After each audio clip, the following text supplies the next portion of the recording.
प्राध्यापक doctor Abasu Shinde, academic counsellor, IGNOU regional centre Pune या ठिकाणावरून आपल्याशी संवाद साधत आहे.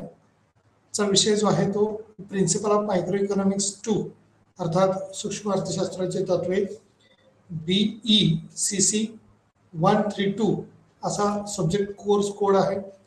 त्याचबरोबर ब्लॉक 1 च्या अंतर्गतच आपण पाहतोय मार्केट स्ट्रक्चर म्हणजेच बाजार रचना किंवा त्यातील युनिट 2 आपण पाहतोय मोनोपॉली किंवा प्राइस अँड आउटपुट डिसिजन्स कशा पद्धतीने असू शकतात किंवा त्या संदर्भातली निर्णय क्षमता, मक्तेदारी, किंमत आणि त्यातून मिळणारं उत्पादन आपण म्हणूया त्या संदर्भातलं असणारं निर्णय कौशल्य कशा पद्धतीने आहे किंवा कशा पद्धतीने घेतलं जातं उद्योजकांद्वारे असेल किंवा मक्तेदारांद्वारे असेल. या युनिट 2 मध्ये आपण सविस्तर चर्चा मोनोपॉली किंवा प्राइस अँड आउटपुट डिसिजन्स किंवा मक्तेदारी, किंमत आणि आउटपुट निर्णय जे आहे तो कशा पद्धतीने आहे किंवा त्याची संदर्भ च्या अनुषंगाने आपण इंट्रोडक्टरी पार्ट पाहिलेला आहे. इंट्रोडक्शन, मीनिंग अँड मोनोपॉली, एकाधिकाराचा अर्थ, काही त्याच्या संदर्भातल्या डेफिनेशन, मक्तेदारीची वैशिष्ट्ये, characteristics of monopoly, causes of monopoly किंवा त्या संदर्भातली काही कारणे आपण पाहिलेली आहेत. मक्तेदारी अंतर्गत मागणी आणि महसूल वक्र, demand and revenue curve under monopoly, मोनोपॉलीच्याच अंतर्गत असणारा त्या संदर्भातला कर्व या ठिकाणी अभ्यास केला आहे.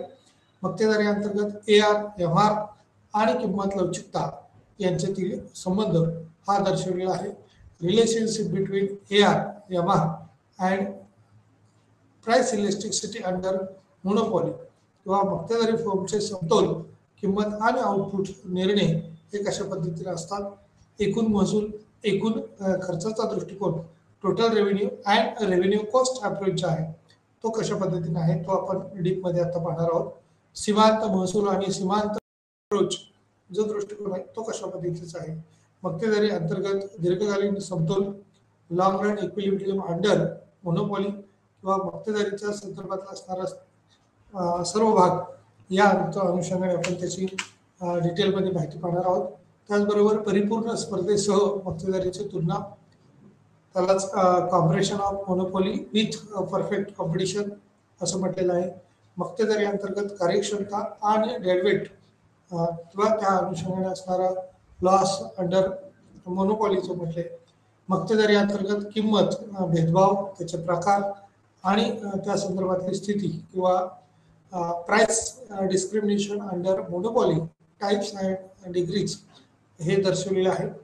त्याचबरोबर किंमत भेदभावाचे प्रकार, टाइप्स ऑफ प्राइस डिस्क्रिमिनेशन, किमती भेदभावाचे अंश किंवा त्याचबरोबर प्राइस इन पब्लिक मोनोपॉली, सार्वजनिक मक्तेदारी आणि त्या संदर्भातली असणारी किंमत, किरकोळ किमतीच्या संदर्भातली असणारी स्थिती, ॲव्हरेज कॉस्ट प्राइसिंग, सरासरी किंमत, मार्क ऑफ प्राइसिंग किंवा मार्क ऑफ किंमत किंवा प्राइस त्या ठिकाणी म्हटलेलं आहे.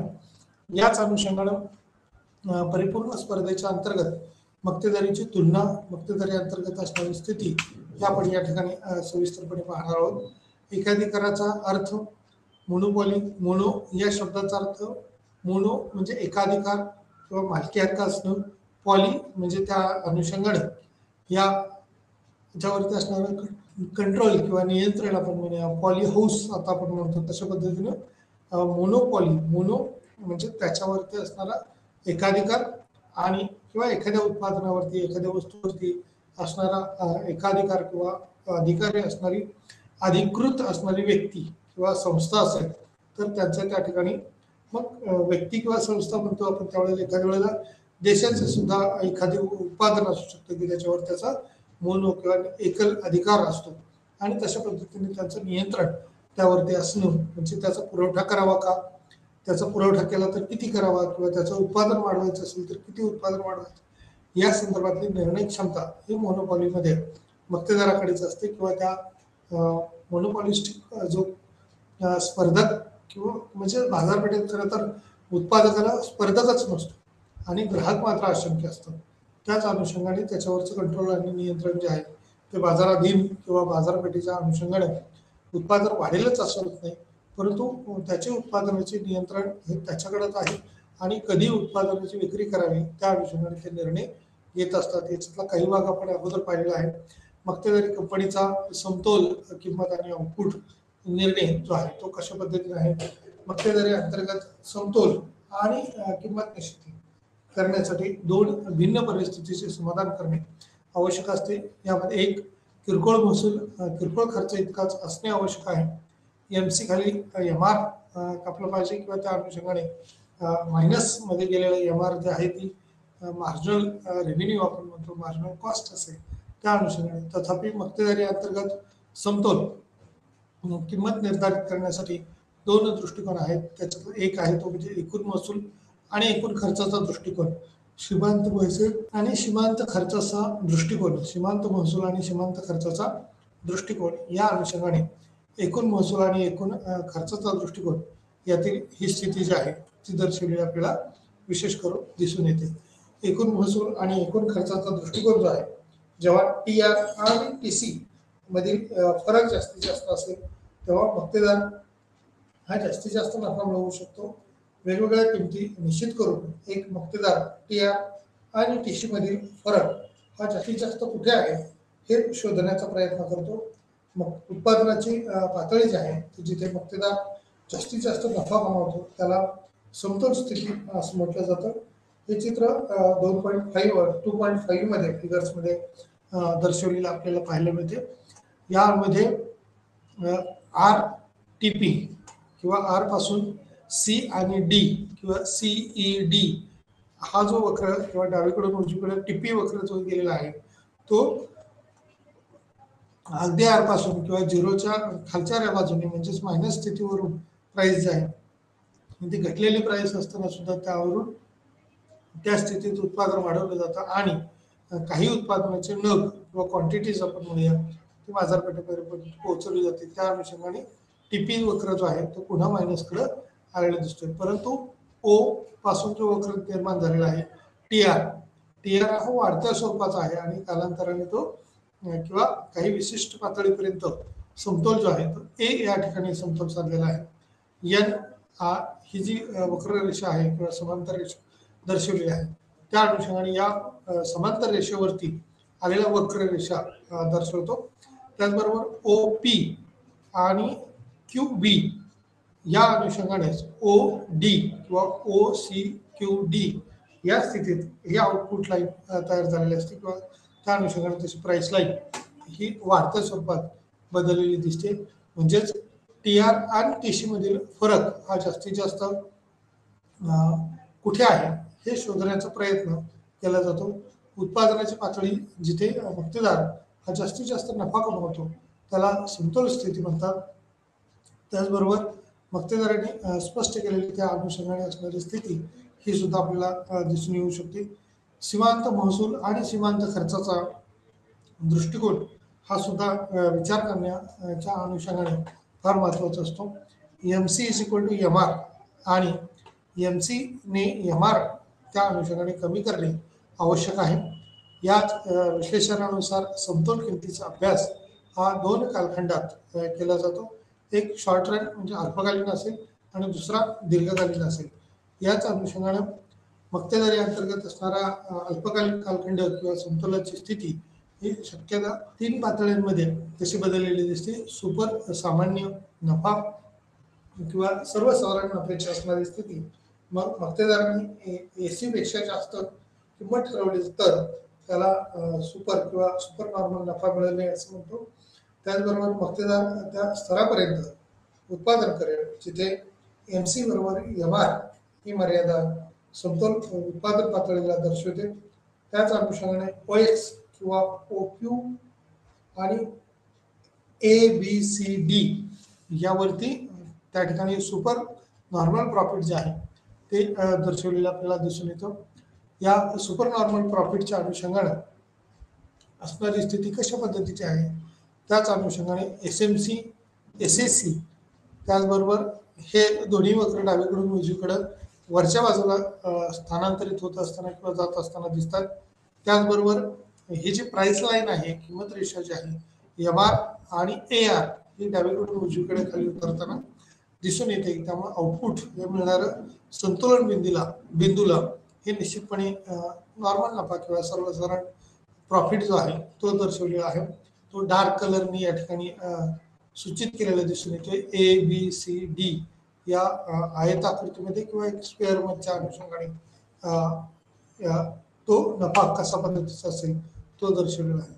सामान्य नफा एक मक्तेदार हा अल्पावधीत सामान्य नफ्याचा आनंद घेतो जेव्हा सरासरी महसूल हा सरासरी खर्चाच्या बरोबरीचा असतो, तेव्हा उत्पादनाची सरासरी किंमत ही सामान्य नफ्यासह दर्शवलेली दिसते किंवा त्या अनुषंगाने त्याचा बदल हा झालेला दिसून येतो. सामान्य नफा हा एक मक्तेदार हा अल्पावधीत सामान्य नफ्याचा आनंद घेतो किंवा त्याच अनुषंगाने त्याची स्थिती जी आहे ती बदललेली निश्चितपणे दिसून येईल. त्याचबरोबर एकूण असणारी स्थिती किंवा आनंद त्याचा घेता येतो किंवा येत नाही जेव्हा सरासरी महसूल हा सरासरी खर्चाच्या बरोबरीचा असतो. सरासरी महसूल म्हणजे काय, तर सरकारने मिळवलेलं उत्पन्न, मग वेगवेगळ्या कर रूपाने असेल किंवा इतर ठिकाणाहून घेतलेली व्याजाद्वारे रक्कम असेल, ती रक्कम सुद्धा महसुली उत्पन्नाच्या अनुषंगाने विचार करावे लागते आणि मग त्याच्यावरच्या खर्चाचं नियोजन किंवा खर्च विवरण तयार केलं जातं. उत्पादनाची सरासरी पातळी, किंमत पातळी ही कशा पद्धतीने असू शकते, कशी बदलू शकते. त्याचबरोबर सरासरी साधारण आपण म्हणूया की नुकसानाची स्थिती काय असेल. अल्पावधीत मक्तेदाराला तोटा सहन करावा लागू शकतो. अल्पावधीत किंमत ही परिवर्तनीय खर्चापेक्षा ही जी स्थिती आहे ती उद्भवलेली असते. दुसऱ्या शब्दात याला उदासीनता वक्र असं देखील म्हणता येईल किंवा उदासीनता स्थिती असं म्हणता येईल. मागणीत घट झाल्यामुळे किंमत कमी झाल्यास जोपर्यंत किंमत ही सरासरी परिवर्तनीय खर्चाचा समावेश करते तोपर्यंत मक्तेदार उत्पादन करत राहील. एकदा किंमत ही सरासरी परिवर्तनीय खर्चाच्या खाली आली की मक्तेदार हा उत्पादन थांबवेल. अशा प्रकारे अल्पावधीच्या समतोलामध्ये मक्तेदार किमान तोटा सहन करू शकतो. निश्चित खर्चाच्या समान त्यागामुळे आणि समतोल किंमत ही सरासरी परिवर्तनीय खर्चाच्या समान असेल किंवा त्या अनुषंगाने स्थिती ही झालेली दिसेल. MC किंवा SMC, SAC आणि AR, MR किंवा त्याचबरोबर RM किंवा E ही असणारी स्थिती किंवा OMRP, OY ही असणारी रेषा ही दर्शवते. या ठिकाणचा कॉस्ट आणि रेव्हेन्यूच्या अनुषंगाने OPRM हा जो बॉक्स दाखवलेला आहे याच्यामध्ये मिळणारं प्रॉफिट आपण म्हणूया किंवा सर्वसाधारण जी स्थिती आहे ती दर्शवलेली दिसून येते. SAC हा डावीकडून उजवीकडं बाह्य स्वरूपाचा वक्र हा दर्शवलेला आहे.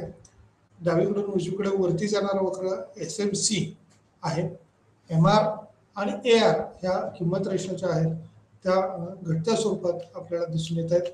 त्याचबरोबर तो OX अक्षावरती आउटपुटकडं किंवा मिळणारा आउटपुट हे कालांतराने काही किमतीनंतर किंवा ठराविक किमतीला त्या नंतर शून्यापर्यंत जाण्याची शक्यता आहे.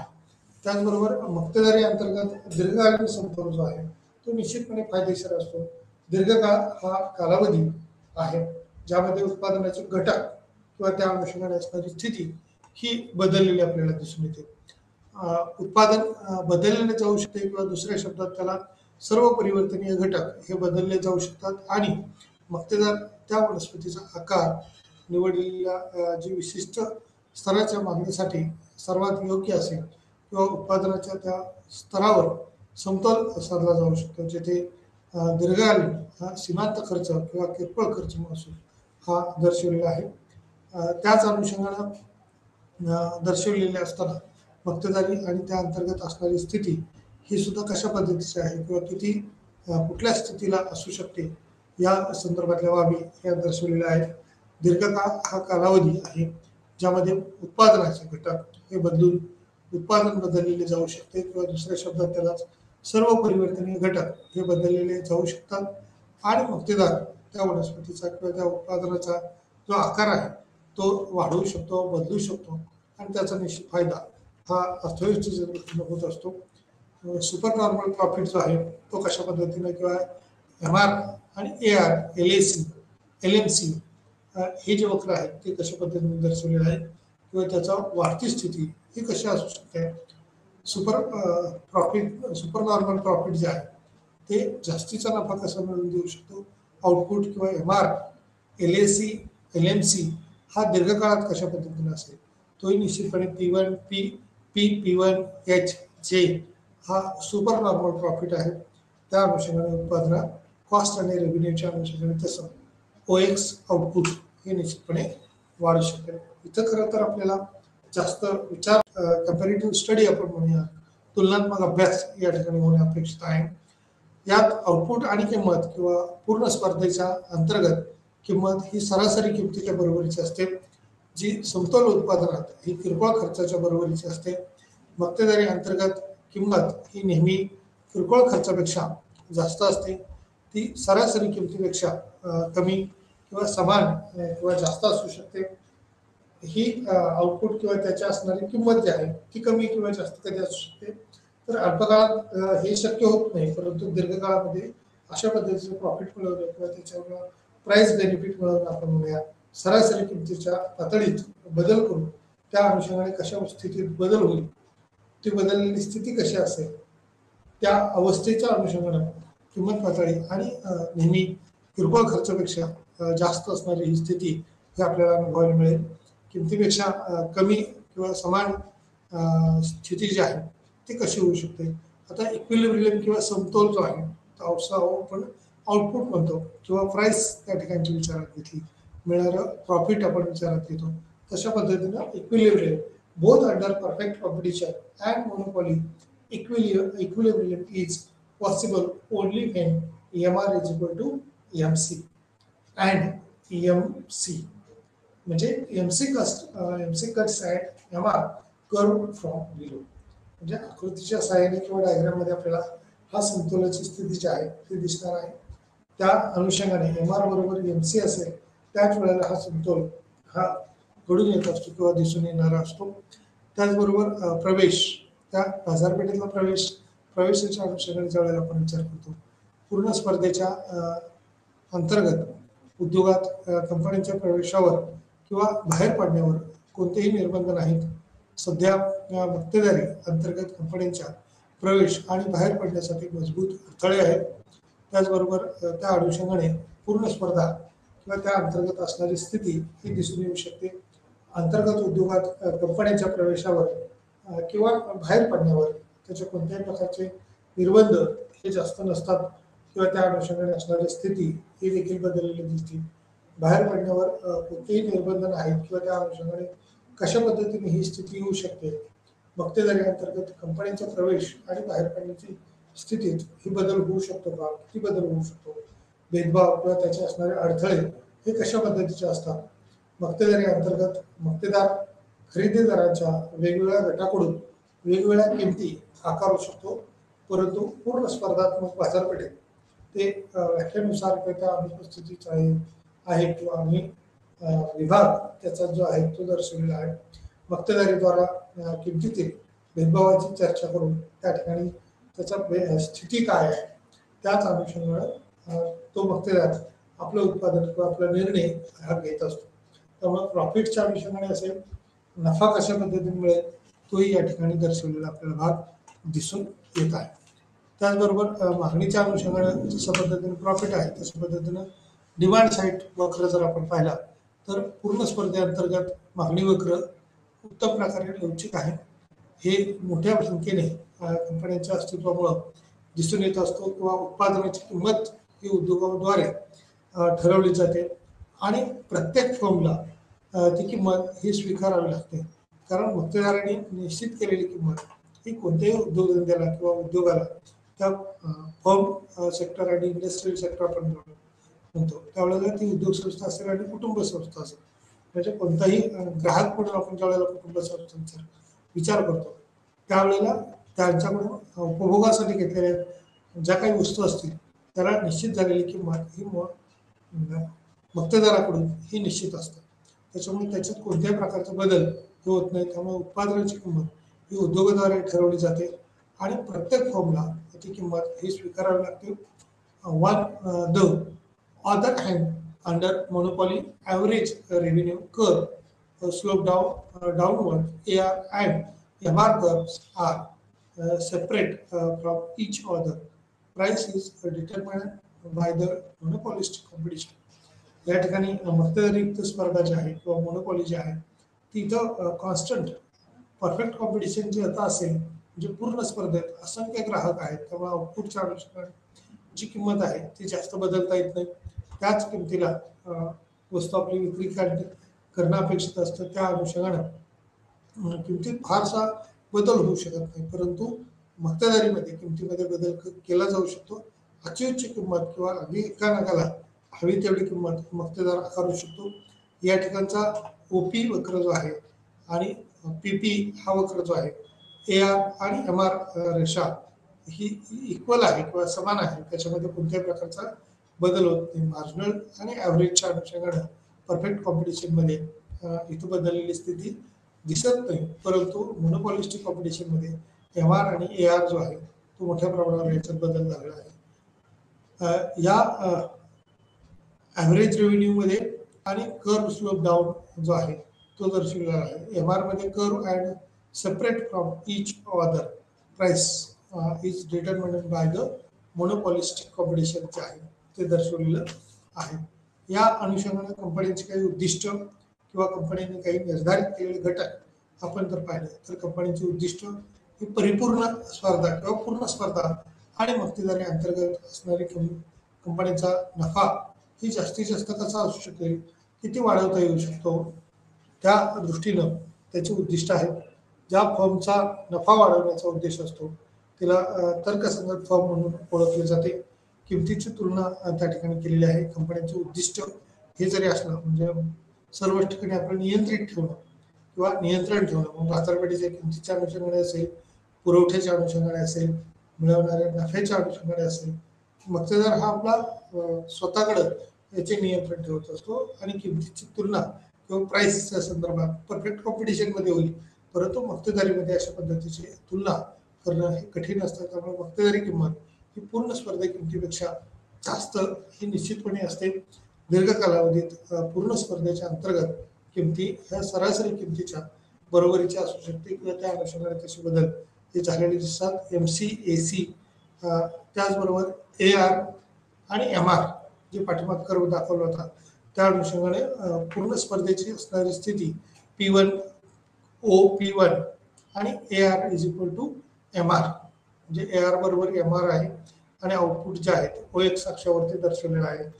OY किंवा OP च्या अनुषंगाने जे आहे ते बदल झालेले दिसतात, परंतु पूर्ण स्पर्धेच्या स्थितीत ही मागणीची स्थिती जी आहे ती बदललेली असते, पुरवठ्याची स्थिती आहे ती देखील बदललेली असते। त्यामुळे MC वक्र असेल, AC वक्र असेल, तो डावीकडून उजवीकडे वरच्या दिशेने दीर्घकाळाच्या अनुषंगाने स्थानांतरित झालेला आपल्याला पाहायला मिळतो किंवा तशा पद्धतीने हे स्थानांतरित झालेला आपल्याला दिसून येतं। या अनुषंगाने एकूण मागणी स्थिती कशा पद्धतीने बदलेल, एकूण मागणीत झालेला बदल हा किती बदलू शकतो किंवा कशा पद्धतीने त्यात बदल होऊ शकतो, कालांतराने त्याची एकूण स्थिती कशा पद्धतीने असेल हे आपल्याला विचार करणं किंवा त्या अनुषंगाने माहिती घेणं हे महत्त्वाचं ठरू शकतं।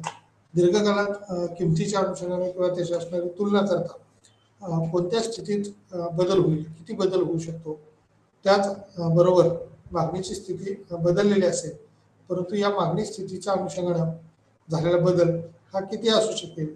दीर्घकाळात हा जर बदल आवश्यकतेच्या अनुषंगाने झाला नाही तर तो कशा पद्धतीने बदललेली स्थिती आपल्याला दर्शवू शकतो। त्यामुळे मक्तेदारीयुक्त किंमत, मक्तेदारीने केलेली जी काही उत्पादनं असतात ती उत्पादनं सुद्धा आपल्याला विचारात घ्यावी लागतील आणि त्याच उत्पादनाच्या अनुषंगाने एकूण स्थितीत कशा पद्धतीने बदल होईल, बदललेल्या मागणी पुरवठ्यात जी स्थिती जी आहे ती किती बदलू शकते, त्या कंपनीचे असणारे उद्दिष्ट ही मक्तेदारीने अंतर्गत किंवा त्या अनुषंगाने निश्चित केलेले असतात। या मक्तेदारी किमतीच्या अनुषंगाने असणारे एकूण बदल हे आपल्याला विचारात घ्यावे लागतील। त्या बदललेल्या स्थितीत तर्कसंगतता असेल किंवा त्याच्या किमतीची तुलना करता ही स्थिती बदलू शकते का, किती प्रमाणात बदलू शकते ते दर्शवले जाईल। यातला 10वा जो पॉईंट आहे तो आउटपुटची तुलना ही परिपूर्ण स्पर्धात्मक उत्पादन असेल, मक्तेदारी असेल, उत्पादनापेक्षा जास्त आहे। या ठिकाणी सूत्ररूपाने जास्त माहिती असल्यामुळं हा भाग इंग्लिश मधला घेतलेला आहे. आउटपुटची जी तुलना केली आहे किंवा एकूण उत्पादनातून मिळणारे बेनिफिट्स ते कशा पद्धतीने किती असतील, तर under perfect competition the firm is in equilibrium at point M1 where AR is equal to MR is equal to AC is equal to MC and MCR equal the equilibrium output is 1 on the other hand monopoly firm is in equilibrium at a point M where MC is equal to MR. The equilibrium output is 1. The monopoly output is lower than perfect competitive firm किंवा आउटपुटच्या अनुषंगाने त्या ठिकाणी दर्शविलेलं आहे. म्हणजे याच्यातून output किती निघेल तुलनात्मकरित्या किंवा परिपूर्ण स्पर्धेच्या अनुषंगाने पूर्ण स्पर्धेतील स्थिती कशा पद्धतीने आहे, उत्पादनापेक्षा जास्त असू शकेल का, त्याची मागणी कशा पद्धतीने होईल, किती मागणी करता येईल, त्या अनुषंगाने याचा भाग दर्शवलेला आपल्याला दिसून येत आहे. या उत्पादनात मुक्तेदाराने विशिष्ट निकष किंवा M1च्या अनुषंगाने असेल, AR is equal to MR आहे, MR is equal to AC आहे आणि MC is equal to AC is equal to MR आहे. हे सर्व इक्वल दाखवलेलं आहे. यामधला मुक्तेदारी अंतर्गत कार्यक्षमता आणि त्यातला डेड वेट कमी करणं किंवा तोटा कमी करण्याच्या अनुषंगाने मुक्तेदार हा सदैव प्रयत्नशील असतो. कारण मुक्तेदाराला जास्तीत जास्त प्रॉफिट मिळवणं, नफा मिळवणं हे त्याचं एकमेव उद्दिष्ट असतं. आणि मुक्तेदारीयुक्त स्पर्धेमध्ये खरं तर मुक्तेदारीयुक्त स्पर्धा म्हणजे पूर्ण स्पर्धेसारखीच स्थिती या मुक्तेदारांमध्ये सुद्धा निर्माण झालेली दिसते. त्या अनुषंगाने स्पर्धेत आपल्या वस्तू, आपलं उत्पादन जास्तीत जास्त कशा पद्धतीने ठेवता येईल, जास्तीत जास्त बेनिफिट्स कसं मिळवता येईल, त्या दृष्टीने त्याचे प्रयत्न केलेले असतात. या बाजार काळात किंवा काही वेळा योग्यरित्या कार्य करण्यास अयशस्वी ठरतात आणि व्यापारातील सर्व नफा हा त्या अनुषंगाने संपत नसतो किंवा त्या ठिकाणी मिळालेला प्रॉफिट जो आहे तो सर्व वापरला जाईल, त्याच ठिकाणी वापरला जाईल असं होत नाही. परंतु योग्य वेळेला योग्य ठिकाणी त्याचे युटिलाइज करून मग जर पुन्हा आपला नफा किंवा प्रॉफिट जे आहे ते जास्त मिळवण्याचा प्रयत्न करतात. स्पर्धात्मक बाजाराच्या पूर्ण किंवा परिपूर्ण स्थितीत अतिशय महत्त्वाचा गुणधर्म असतो. समतोल स्थितीत उत्पादन त्याच अनुषंगाने असणारा सर्व नफा प्राप्त होतात. याचा अर्थ असा आहे की खरेदीदार आणि विक्रेते यांच्यातील पुढील व्यवहारातून प्राप्त करण्यासाठी कोणतेही अतिरिक्त अधिशेष नाहीत. या परिस्थितीत त्या अर्थव्यवस्थेतील वस्तू आणि सेवांचे वाटप हे कार्यक्षम आहे. बाजार काही वेळा योग्यरित्या कार्य करण्यास अयशस्वी ठरतात आणि व्यापारातील सर्व नफा हा संपत नाही किंवा या प्रकरणात त्या अनुषंगाने खरेदीदार आणि अधिशेष जो आहे तो विक्रेता अधिशेष किंवा दोन्ही त्या स्थितीत बदल झालेला आपल्याला दिसून येतात. त्याच्या पद्धतीने बदल हे घडून आलेले असतात. बाहेर surplus seller, surplus monopoly profit या ठिकाणी मक्तेदारीयुक्त स्पर्धेचा नफा जो आहे तो वरच्या बाजूला अत्युच्च पातळीवरती दर्शवलेला आहे. त्या ठिकाणी बाहेर सरप्लस म्हणजे सर्वसामान्य नफा आणि सेलर सरप्लस आहे मोनोपॉलिस विक्रेत्याचा नफा हा जास्तीत जास्त किंवा या ठिकाणी मोठ्या प्रमाणावर नफा मिळवलेला दिसून येते. डेडवेट लॉस म्हणजे तोटा जर झाला तर तो किती होऊ शकतो, तर एक सर्वसाधारण स्थितीत काही वेळेला तोटाही होण्याची शक्यता असते आणि अशा अवस्थेतला हा तोटा मक्तेदाराला आपल्या सहन करावा लागतो. त्याचबरोबर व्हेरिएबल कॉस्ट म्हणजे त्याचा असणारा उत्पादनाचा खर्च जो आहे तो बदलत्या स्वरूपात किती खर्च आहे, कशा पद्धतीने खर्च आहे तो या ठिकाणी दर्शवलेला आहे. व्हेरिएबल कॉस्ट या ठिकाणी दर्शवलेला आहे. त्याचबरोबर मार्जिनल रेव्हेन्यू हा जो उरलेला भाग आपण म्हणूया तो मार्जिनल रेव्हेन्यूच्या अंतर्गत येतो. डिमांड लाईन या ठिकाणी दर्शवलेली आहे. मार्जिनल रेव्हेन्यू जो आहे महसूल जो आहे तो कशा पद्धतीने आहे किंवा मार्जिनल कॉस्ट जी आहे ती किंमत कशा पद्धतीने असू शकते ती या ठिकाणी दर्शवलेली आपल्याला दिसून येते. त्यामुळे मार्जिनल रेव्हेन्यू त्याच अनुषंगाने असणारी एकूण उत्पादनाची स्थिती, बाहेर सरप्लस, सेलर सरप्लस आणि व्हेरिएबल कॉस्ट त्याचबरोबर डेडवेट लॉस हा देखील या ठिकाणी महत्त्वाचा आहे. मक्तेदारी अंतर्गत किंमत भेदभाव प्रकार आणि अंश किंवा मक्तेदारी नावाच्या उत्पादनाचा एकच विक्रेता असतो. किंमत आणि मागणी आणि पुरवठा या निर्णयावर मक्तेदाराचे नियंत्रण असते. अशा प्रकारे जास्तीत जास्त नफा मिळवता यावा म्हणून किमती निश्चित करतात. मक्तेदारी अंतर्गत किंमत भेदभाव हा निश्चितपणे केला जातो, कारण मक्तेदारीमध्ये प्रत्येकाला एकसारखीच किंमत आकारली जाईल असं होत नाही. स्थल काल परत्वे भिन्न असू शकते, म्हणजे कालावधी बदलला असेल, ठिकाण बदललं असेल, त्याचा अंश जो आहे त्याच्या बदलत्या स्थितीनुसार हा बदललेला दिसतो. त्याचबरोबर मक्तेदारीमध्ये किंवा मक्तेदारी नावाच्या उत्पादनाचा एकच विक्रेता हा दिसून येतो किंवा असतो. किंमत त्याचबरोबर मागणी आणि पुरवठा या निर्णयावर मक्तेदाराचे नियंत्रण असू शकते. अशा प्रकारे किंवा जास्तीत जास्त नफा मिळवता येतो याच अनुषंगाने म्हणून किमती त्या निश्चित करतात किंवा किंमत निश्चिती ही झालेली दिसते. मक्तेदार अनेकदा एकाच उत्पादनासाठी वेगवेगळ्या ग्राहकाकडून वेगवेगळ्या किमती घेतात. समान उत्पादनासाठी वेगवेगळ्या किमती आकारण्याच्या या प्रथेला किंमत भेदभाव असं म्हटलं जातं. म्हणजे एका ठिकाणी एक किंमत असेल, दुसऱ्या ठिकाणी दुसरी किंमत असेल, आणि या मक्तेदार अनेकदा याच एकाच उत्पादनासाठी वेगवेगळ्या ग्राहकाकडून वेगवेगळ्या किमती घेत असतात. समान उत्पादनासाठी वेगवेगळ्या किमती आकारण्याच्या या प्रथेला किंमत भेदभाव असं म्हणतात. रॉबिन्सनच्या मते किंमत भेदभाव म्हणजे समान उत्पादनासाठी भिन्न किमती किंवा भिन्न उत्पादनासाठी समान किंमत आकारणे हे देखील महत्त्वाचं असतं. त्याचबरोबर मक्तेदारी अंतर्गत किंमत भेदभाव प्रकार आणि अंश किंवा मक्तेदारी नावाच्या उत्पादनाचा एकच विक्रेता असतो. किंमत, मागणी आणि पुरवठा या निर्णयावर मक्तेदाराचे नियंत्रण असते. अशा प्रकारे जास्तीत जास्त नफा कमवणं हा जसा किंमत आकारणाराचा किंवा किंमत निर्धारित करणाऱ्याचा विक्रेत्याचे जो अधिकार असतो त्याच अनुषंगाने किंमत निश्चित ही केली जाते.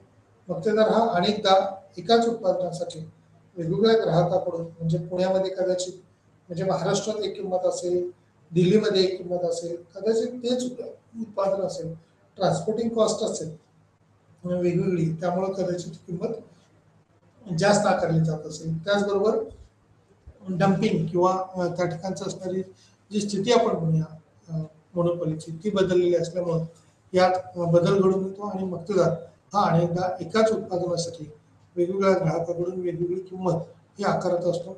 समान उत्पादनासाठी वेगवेगळ्या किमती आकारण्याच्या प्रक्रियेला किंमत भेदभाव असं म्हटलं जातं किंवा किंमत भेदभावाची स्थिती आहे अशा पद्धतीने सांगितलं जातं. रॉबिन्सनच्या मते किंमत भेदभाव म्हणजे समान उत्पादनासाठी भिन्न किमती किंवा भिन्न उत्पादनासाठी समान किंमत आकारणे हे देखील त्या ठिकाणचं सूत्र असू शकतं. त्यामुळं भिन्न उत्पादन किंवा किंमत भेदभाव म्हणजेच समान उत्पादनासाठी कशा पद्धतीने किंमत आकारावी, किती किंमत आकारावी, त्या किमतीच्या अनुषंगाने होणारे उत्पादन हे कशा पद्धतीचं असू शकतं हे दर्शवलेला आपल्याला भाग सांगता येऊ शकतो किंवा ती माहिती असते अपेक्षित असतं. त्यामुळं मक्तेदार हा अनेकदा एकाच उत्पादनासाठी एकाच वस्तूच्या वेगवेगळ्या ठिकाणी किमती या ग्राहकांसाठी वेगवेगळ्या आकारत असतो. तसंच रॉबिन्सन जे म्हणतात की किंमत भेदभाव म्हणजेच समान उत्पादनासाठी भिन्न किमती किंवा उत्पादनासाठी समान किंमत आकारणे होय. याच अनुषंगाने 2.6.1 मध्ये जे आपल्याला दर्शवलेले आहे तोही भाग या ठिकाणी विचारात घेऊ शकतो आपण. किंमत भेदभावाचे प्रकार. आता किंमत भेदभावाचे प्रकार जे आहेत तेव्हा किंमत भेदभाव जो होतो तो कशा पद्धतीने होतो, किती प्रमाणात होऊ शकतो. किंमत भेदभाव ही एक सामान्य किंमत धोरण आहे. त्याचबरोबर या किंमत धोरणामध्ये जी स्थिती दिसून येते ती कशा पद्धतीची असू शकते किंवा कोणत्या स्थितीला त्यात बदल होऊ शकतो. तर विशिष्ट किंमत पातळीला किंवा विशिष्ट परिस्थितीमध्ये मक्तेदाराने ती स्थिती विचारात घेतलेली असते किंवा त्या अनुषंगाने तसा बदल हा दर्शवलेला असतो. विवेकाधीन किमती किंवा शक्ती असलेल्या मक्तेदारीद्वारे वापरली जाते. ही रणनीती मक्तेदारीद्वारा बाजारपेठेचा फायदा हा मिळवण्यासाठी किंवा बाजारातील स्थिती जी आहे ती काबीज करण्यासाठी वापरली जाते. किमतीतील भेदभावाचे 3 प्रकार आहेत जे खाली दर्शवलेले आहेत किंवा त्या अनुषंगाने किमतीची स्थिती जी आहे ती बदललेली आपल्याला निश्चितपणे दिसून येत असते किंवा तशा पद्धतीने किमतीत हा बदल होत असतो. या किमतीच्या अनुषंगाने कोणत्या स्थितीत बदल होईल किंवा कशा पद्धतीने बदल होईल ते दर्शवलेलं आहे. त्याच बरोबर भेदभाव किंवा किंमत भेदभाव जो आहे तो प्रकाराच्या अनुषंगाने झालेला आपल्याला दिसून येतो. त्याची विवेकाधीन किमती किंमत शक्ती ही असलेला मक्तेदार वापरतो किंवा रणनीती असते त्या मक्तेदाराची किंवा बाजारपेठेचा फायदा मिळवण्यासाठी मक्तेदार अशा पद्धतीची किंमत आकारतो. मक्तेदाराद्वारे बाजारपेठेचा फायदा मिळवण्यासाठी किंवा बाजारातील स्थिती ही काबीज करण्यासाठी वापरले जाते.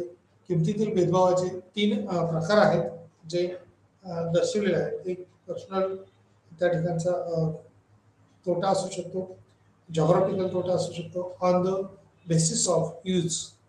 डिस्क्रिमिनेशन जो आहे तो कशा पद्धतीने आहे किंमत भेदभाव, तर या अनुषंगाने पर्सनल म्हणजे त्याचं वैयक्तिक रिझन असू शकतं, वैयक्तिक पातळीवर आहे, जॉग्राफिकल ठिकाण बदलल्यानुसार असू शकतं, on the basis of use किंवा त्याचा वापर कशा पद्धतीने किंवा काय होतोय. सॅनिटायझर आपण कोविडच्या कालखंडात जास्त वापरले त्यामुळे त्याचा जर वापर वाढला, यूज वाढला तर त्याच्या दृष्टीने मक्तेदारीस असणारी स्थिती ही निश्चितपणे वेगळी असेल, बदललेली स्थिती दिसेल. त्यामुळं त्या अनुषंगाने असणारी स्थिती ही कशा पद्धतीची आहे, कोणती आहे हे आपल्याला पाहावं लागेल किंवा त्याचा विचार तशा पद्धतीने केला जाऊ शकतो. त्याच अनुषंगाने किंमत भेदभावाचे जे प्रकार आहेत त्यात त्याचे सांगितले ते वैयक्तिक पातळीवर आहेत, भौगोलिक आहेत आणि वापरावरती किंवा यूज कशा पद्धतीने घडून येतो त्या अनुषंगाने सुद्धा याच्यातली स्थिती ही दर्शवलेली आपल्याला दिसून येतो. पर्सनल लेवलला म्हणजे या ठिकाणी दाखवले वैयक्तिक किंमत भेदभाव हा अशा परिस्थितीच्या संदर्भात येते जेव्हा वेगवेगळ्या व्यक्तीकडून वेगवेगळ्या किमती आकारल्या जातात.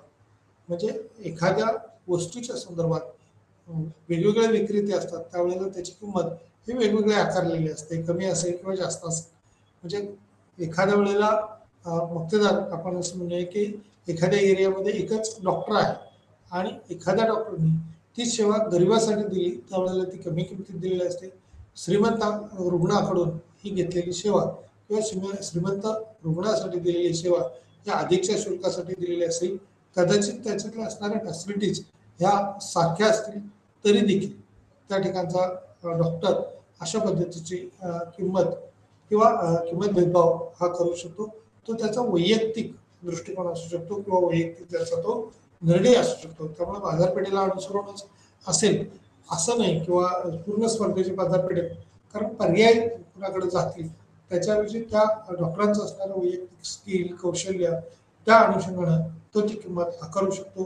त्याचं किंमत करणं हे शक्य होत नाही ग्राहकाला किंवा त्या ठिकाणी कस्टमर आपण म्हणूया पेशंट जो आहे त्याला त्या डॉक्टरांची किंमत किंवा त्या उपचाराच्या दृष्टीनं असणारी किंमत निश्चित किती असावी ही किंमत करणं किंवा त्याचं व्हॅल्यू करणं हे शक्य होत नाही. अशा वेळेला वैद्यकीय क्षेत्र असेल किंवा शैक्षणिक क्षेत्राच्या अनुषंगाने सुद्धा शिक्षकाकडून किती म्हणजे विद्यार्थी हा खरं तर फी महाविद्यालयाला देत असतो किंवा त्या ठिकाणी शाळेला फी दिलेली असते, क्लासेसला फी दिलेली असते, पण शिक्षकाची त्याच्यावरून किंमत ठरवता येत नाही. त्यामुळं त्यांनी आकारलेली जी काही फीज असेल त्या दृष्टीनं किंवा त्यांना द्यावी लागणारे काही रेम्युनेशन्स आपण म्हणूया ते किती असेल, कशा पद्धतीने असेल हे त्याच्यावरती डिपेंड असू शकतं. त्यामुळं त्या व्यक्तीवरती असेल किंवा व्यक्तीच्या स्थितीवरती अवलंबून असेल. त्यामुळं एखाद्याला मिळणारं तो मोबदला हा कमी किंवा जास्त असू शकतो. त्यामुळं एक डॉक्टर हा गरीब आणि श्रीमंत रुग्णाकडून वेगवेगळं शुल्क आकारतो. त्याच बरोबर म्हणजे वैयक्तिक स्थिती ही वेगळी असेल, वैयक्तिक पातळीवरती असे निर्णय भेदभावाच्या दृष्टीनं मक्तेदारी घेतले जातात. त्याचबरोबर भौगोलिक दृष्टीने जेव्हा विचार केला जातो, जेव्हा मक्तेदार हा एकाच उत्पादनासाठी वेगवेगळ्या ठिकाणी वेगवेगळ्या किमती आकारतात तेव्हा अशा प्रकारच्या किमतीमध्ये भेदभाव झालेला आपल्याला दिसून येतो. पेट्रोलच्या किमतीचा जर विचार केला देशाकडून असणारं पेट्रोल डिझेल ज्यावेळेला आपण पाहतो त्यावेळेला ते शहरी भागामध्ये असणारी किंमत वेगळी असते, ग्रामीण भागामध्ये वेगळी असते.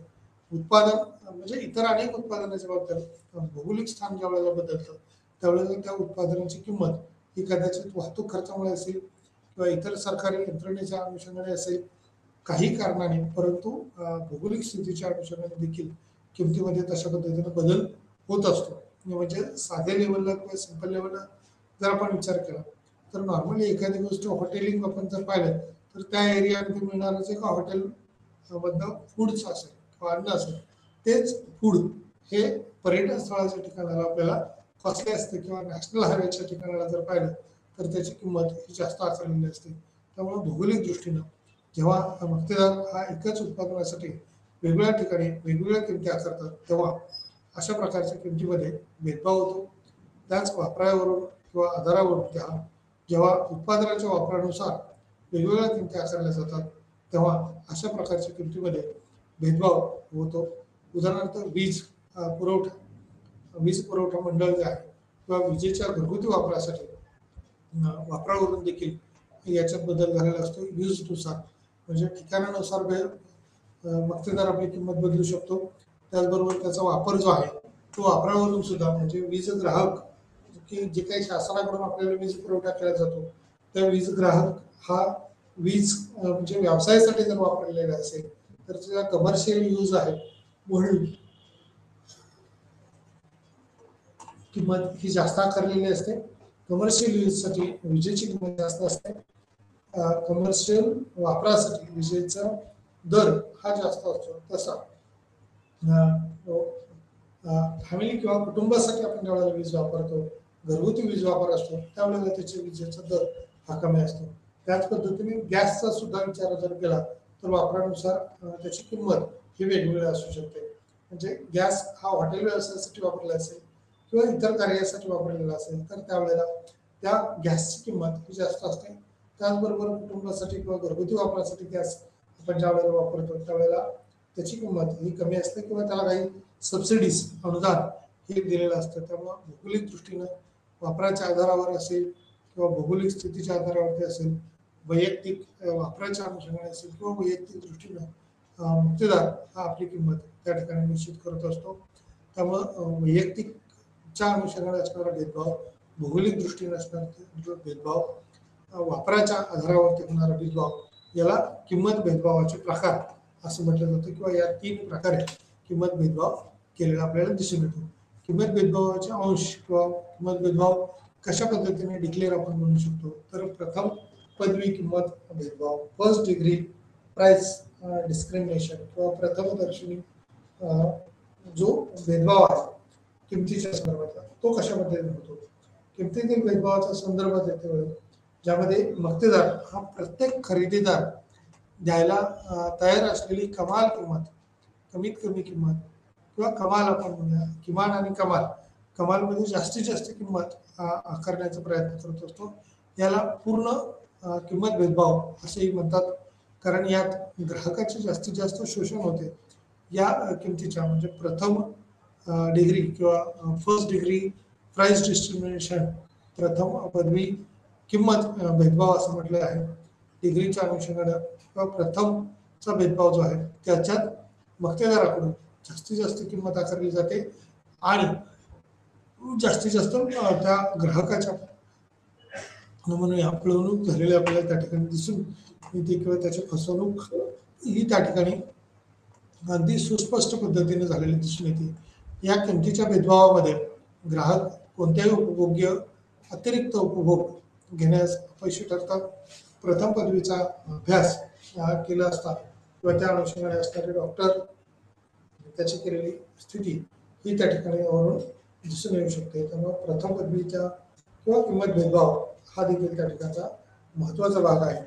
त्याच अनुषंगाने द्वितीय पदवी किंवा किंमत भेदभाव जो आहे सेकंड लेवलचा किंवा दुसऱ्या स्थितीतला असणारा किंमत भेदभाव म्हणजेच या ठिकाणी किमतीतील भेदभावाचा संदर्भ देते ज्यामध्ये खरेदीदार हा वेगवेगळ्या गटामध्ये विभागले जातात आणि ते काय देण्यास इच्छुक आहे यावर अवलंबून असतात किंवा या गटाकडून वेगवेगळ्या किमती या आकारल्या जातात. रेल्वे असेल किंवा रेल्वे आणि विमान कंपनी असतील या प्रकारच्या हा किमतीत भेदभाव करतात. रेल्वेमध्ये सुद्धा आपण ज्यावेळेला बुकिंग करतो त्यावेळेला सुरुवातीला जे बुकिंग करत असतो त्याला जास्तीची किंमत आकारण्याची शक्यता असते, तरी देखील जास्त बुकिंग होत असेल तरी नंतर किंमत कमी केलेली असते, किंवा प्रथम सीट्स किंवा प्रायोरिटी बेसिसवर विशिष्ट सीटवर जर बसायचं असेल तर त्याच्यासाठी आपल्याला जास्त किंमत घ्यावी लागते, किंवा बुकिंग रिझर्वेशन असेल तर किंमत जास्त आकारलेली असते. त्याच अनुषंगाने रेल्वे असेल, विमान असेल, या प्रकारच्या किमतीत हा भेदभाव निश्चितपणे झालेला असतो. त्याला सेकंड डिग्री प्राइस डिस्क्रिमिनेशन असं म्हटलं जातं, किंवा द्वितीय प्रकारचा भेदभाव असं म्हटलं जातं. थर्ड डिग्री किंमत भेदभाव जो आहे त्या अनुषंगाने किमतीतील भेदभावाचा संदर्भ देतात, ज्यामध्ये मक्तेदार हा संपूर्ण बाजाराला सब मार्केटमध्ये विभाजित करतो आणि प्रत्येक सब मार्केटमध्ये वेगवेगळ्या किमती आकारल्या जातात. म्हणून थर्ड डिग्री किमतीतील भेदभावाला मार्केट सेगमेंटेशन असे म्हटले जाते. मार्केट सेगमेंटेशन म्हणजे बाजारातली असणारी स्थिती. म्हणजे या तिन्ही प्रकारात जे दिसून येते ते आपण बघूया परत. द्वितीय जो किंमत भेदभाव आहे दुसऱ्या लेवलचा, त्याच्यामध्ये विशिष्ट गटाकडून किंवा विशिष्ट कंपन्यांकडून आपण म्हणूया, विशिष्ट संस्थांकडून असेल, मग त्याच्यात सरकार असते, रेल्वे, विमान याच्याकडून होणारा भेदभाव म्हटलेला आहे. तर तिसऱ्या टप्प्यामध्ये सर्वच ठिकाणावर बाजारपेठेमध्ये आकारल्या जाणाऱ्या किमती, त्या किमती कशा पद्धतीच्या आहेत, सेगमेंटेशन किंवा त्याची असणारी स्थिती ही कशा पद्धतीची आहे ती दर्शवलेली आपल्याला पाहायला मिळते. त्यामुळं प्रथम दर्शन किंवा प्रथम किंमत भेद जो आहे तो जास्तीत जास्त नफा मिळवण्याच्या दृष्टीनं आकारलेली किंमत आहे. दुसऱ्या स्टेजमध्ये विशिष्ट कंपन्या किंवा विशिष्ट संस्थांकडून, मग रेल्वे असेल, विमान असेल, त्याच्याकडून आकारलेला किमतीतला फरक असेल. म्हणजे सुरुवातीची असणारी किंवा सिनेमा हॉलमध्ये पण आपण पाहतो की प्रथम बसणाऱ्याला किंवा आपण म्हणूया बाल्कनीला जास्त तिकीट असतात, पाठीमागून जर पाहिलं तर जास्तीत जास्त, आणि अगदी पुढे असेल तर कमी असतात. म्हणजे ज्या ठिकाणी इच्छुकांची किंवा इच्छा दर्शवणारेचं प्रमाण कमी असेल त्या ठिकाणचं तिकीट हे कमी असतं. जिथं जास्त डिमांड असेल त्या ठिकाणची इच्छाशक्तीच्या बेसवर आपण म्हणूया की त्या ठिकाणची मागणी जास्त असल्यामुळे तशा पद्धतीची डिमांड ही जास्त झालेली दिसून येते. द्वितीय पदवी किंमत भेदभाव किंवा सेकंड डिग्री प्राइस डिस्क्रिमिनेशन जे आहे ती किमतीतील भेदभावाचा संदर्भ देते, ज्यामध्ये खरेदीदार हे वेगवेगळ्या गटामध्ये विभागले जातात आणि ते काय देण्यास इच्छुक आहेत यावर अवलंबून या गटाकडून वेगवेगळ्या मागणी किंवा त्या अनुषंगाने किमतीतील आकारल्या जातात. रेल्वे आणि विमा कंपन्या या प्रकारच्या किमतीत भेदभाव करतात. थर्ड डिग्री किंमत भेदभाव जो आहे तो थर्ड डिग्री प्राइस डिस्क्रिमिनेशन किमतीतील भेदभावाचा संदर्भ देते, ज्यामध्ये मक्तेदार हा संपूर्णपणे बाजाराला सब मार्केटमध्ये विभाजित करतो आणि प्रत्येक सब मार्केटमध्ये वेगवेगळ्या किमती आकारल्या जातात. म्हणून थर्ड डिग्री किमतीतील भेदभावाला मार्केट सेगमेंटेशन असे देखील म्हटलं जातं. त्याच अनुषंगाने याच्यातले होणारे बदल हे कशा पद्धतीचे असतात, त्यातली असणारी स्थिती ही या डायग्रामच्या अनुषंगाने दर्शवलेली आहे. यातली फर्स्ट किंवा पहिली जी आहे ती इनॅस्टिक सब मार्केट्स असं म्हटले, इलॅस्टिक सब मार्केट म्हटले आणि इंडस्ट्री म्हटले. ही प्रॉफिटच्या अनुषंगाने मक्तेदार मिळवतो. त्याच अनुषंगाने या ठिकाणी ओ किंवा ओ पासून पी ए आणि क्यू ए पर्यंतचा हा जो आयत आकार दाखवलेला आहे तो प्रॉफिट मिळवलेला किंवा जास्तीत जास्त नफा मिळवलेला दिसून येतो. त्याचबरोबर एम आर ए आणि डी ए या ठिकाणचे असणारे जे काही प्राइस लाईनच्या अनुषंगाने झालेली स्थिती ही दर्शवलेली आहे. प्रॉफिटचे सेकंड स्टेजमध्ये आहे, प्राइस ती फर्स्ट स्टेज आहे, सेकंड स्टेजमध्ये त्यातला मिळणारा प्रॉफिट हा कमी झालेला दिसून येतो. त्याचबरोबर ओल्ड प्रॉफिट जो आहे तो जुनाच नफा या थर्ड स्टेजमध्ये किंवा इंडस्ट्रीच्या अनुषंगाने विचारात घेतलेला असतो. ATC MC हे जे डावीकडून उजवीकडे स्थानांतरित होत असणारे वक्र या ठिकाणी दर्शवलेले आहेत. MRT किंवा DT या लाईनने सुद्धा या स्थितीत बदल झालेला आपल्याला दिसून येत आहे. सार्वजनिक मक्तेदारीमध्ये किंमत किंवा सार्वजनिक मक्तेदारीच्या वर्तनाचे विश्लेषण करतो.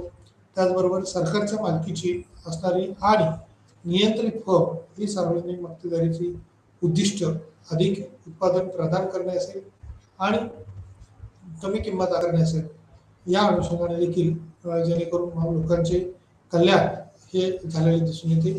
सार्वजनिक मक्तेदारीच्या वर्तनाचे विश्लेषण याच अनुषंगाने झालेले दिसून येतं. सरकारच्या मालकीची आणि नियंत्रित फर्म किंवा सार्वजनिक मक्तेदारीच्या अनुषंगाने असणारे उद्दिष्ट हे अधिक उत्पादन आहेत किंवा त्या अनुषंगाने प्रदान करणे आणि कमी किंमत आकारणे हे आहे, जेणेकरून लोकांचे कल्याण हे वाढलेलं असेल किंवा लोकांचं कल्याण होऊ शकतं.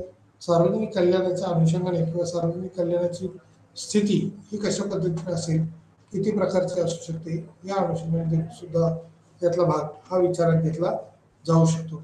सार्वजनिक मक्तेदारीमध्ये किंमत म्हणजे सार्वजनिक म्हणजे सरकारच्या मालकीची असणारी मक्तेदारी, त्यात असणारी सरकारी मालकीची किंमत हे नियंत्रित करण्याच्या दृष्टीनं फर्म प्रयत्न करतात किंवा फर्म तशा अनुषंगाने आपले उत्पादन करत असतात. परंतु सरकारकडून कोणत्याही वस्तूला जर सबसिडी मिळत असेल, अनुदान मिळत असेल, तर त्याचा बेनिफिट होतो. सार्वजनिक मक्तेदारीचे उद्दिष्ट जे आहेत ते अधिक उत्पादन प्रदान करणे असेल, कमी किंमत आकारणे असेल, जेणेकरून लोकांचे कल्याण कसे वाढू शकते, समाजाचं कल्याण कसं वाढू शकतो. आपले पंतप्रधान नरेंद्र मोदी यांच्या दृष्टीने सुद्धा जर विचार केला तर सरकार जनतेसाठी कसं आहे ते पटवून देण्याचं किंवा ते सांगण्याचं काम हे वेगवेगळ्या विचारातून वेगवेगळ्या माध्यमातून, जसं कालच्या याच्यातच मन की बात मध्ये सांगितलं होतं किंवा मन की बात कार्यक्रमाच्या अनुषंगाने ते जनतेपर्यंत तसं आपले मेसेजेस जे आहेत ते पोहोचवतं की आम्ही किंवा सरकार म्हणून जनतेसाठी कसे सर्व उपयुक्त कार्यक्रम करत आहोत.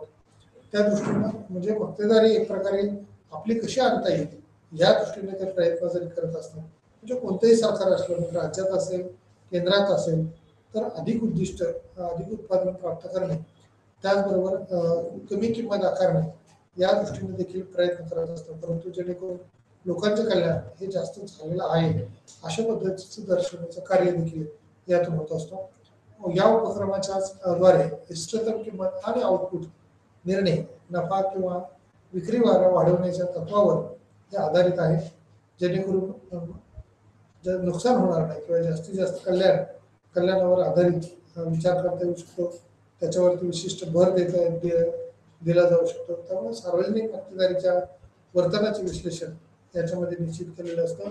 सरकारच्या मालकीची आणि नियंत्रित फर्म किंवा सार्वजनिक मक्तेदारीचे उद्दिष्ट या अनुषंगाने व्यक्त केलेले असते किंवा त्या अनुषंगाने दिसून येईल. प्रदान करणे आणि कमी किंमत आकारणे हे आहे, जेणेकरून अर्थव्यवस्थेच्या दृष्टीने सुबत्ता किंवा सुस्थिती आणता येऊ शकेल अशा पद्धतीचे सरकार प्रयत्न करतात. परंतु किमतीच्या दृष्टीनं काही नियंत्रण हे स्वतःकडेच निश्चितपणे मक्तेदारीत सुद्धा आलेले दिसतात. सीमांत किमतीची खर्चाच्या दृष्टीनं किंमत जी आहे, मार्जिनल कॉस्ट प्राइस म्हटले त्या ठिकाणी मक्तेदार आउटपुटच्या पातळीवर नफा वाढवतात, जेथे MR = MC आणि समतोल स्थितीनुसार किंमत आकारली जाते किंवा आकारतात. उत्पादनाच्या किरकोळ किमतीच्या बरोबरीने जास्तीत जास्त किंमत ही निश्चित करून सरकार मक्तेदारीचे नियमन करण्याचा निर्णय घेऊ शकतात. मक्तेदाराला समतोल पातळी आणि शुल्काच्या किमतीपेक्षा जास्त उत्पादन वाढवण्यास भाग पाडले जाईल, जे बाजार पूर्णपणे स्पर्धात्मक असते तर प्रचलित झालेले आहे किंवा अशा किमतीमुळे संसाधनाच्या वाटपाची कार्यक्षमता देखील सुनिश्चित होईल, कारण ती किरकोळ खर्चाच्या दृष्टीनं बरोबरीची आहे. ग्राहकाचे कल्याण देखील वाढवते किंवा कारण त्यांना कमी किमतीत जास्त उत्पादन मिळते. विनिमयाच्या अनुषंगाने किंवा मक्तेदारीच्या अंतर्गत ग्राहकाचे अधिशेष हे नियमन किंवा त्या दृष्टीने त्याचा विचार केला जातो. त्यामुळं मक्तेदारीची तुलना किंवा किमतीच्या अनुषंगाने असणारी मक्तेदारीची स्थिती ही देखील पाहावी लागते. सरासरी किंवा ॲव्हरेज प्राइस जी आहे ती सार्वजनिक धोरणाचे उद्दिष्ट आहे की सरासरी किंमत ही बाजारपेठेत असली पाहिजे. अशा मक्तेदाराची किंमत नियमन करताना कमीत कमी किमतीत जास्तीत जास्त उत्पादन देणे शक्य आहे. एक पॉलिसी किंवा पर्याय म्हणजे सरासरी किमतीनुसार किंमत ही निश्चित करणे, म्हणजे AR = AC किंवा जादा क्षमतेच्या परिस्थितीत सरासरी किमतीसह काहीशी जास्त किंमत असेल, परंतु P = AC म्हणून उत्पादकाचे थेट नुकसान होणार नाही. संपूर्ण आर्थिक कार्यक्षमता किंवा जास्तीत जास्त सामाजिक कल्याणापर्यंत पोहोचण्यासाठी किरकोळ किमतीचा अवलंब केला, परंतु जास्त क्षमतेच्या बाबतीत जेथे एसी मोठे आहे, एमसी लहान आहे किंवा किरकोळ किमतीत मक्तेदाराला बाजारात टिकून राहण्यासाठी जास्त अनुदानाची आवश्यकता आहे, त्याच अनुषंगाने त्याच्यात झालेला बदल हा देखील दिसून येतो. सार्वजनिक धोरणाचे उद्दिष्ट हा मक्तेदाराच्या अनुषंगाने विचारात घेतलेला भाग आहे. अशा प्रकारे नियमन करणे किंवा कमीत कमी किमतीत जास्तीत जास्त उत्पादन देणे शक्य होईल. एक पॉलिसी किंवा पर्याय म्हणजे सरासरी किमतीनुसार किंमत निश्चित करणे, त्याच अनुषंगाने त्याच्यात होणारे बदल हे अपेक्षित आहे किंवा त्या अनुषंगाने पाहणं हे महत्त्वाचं ठरू शकतं.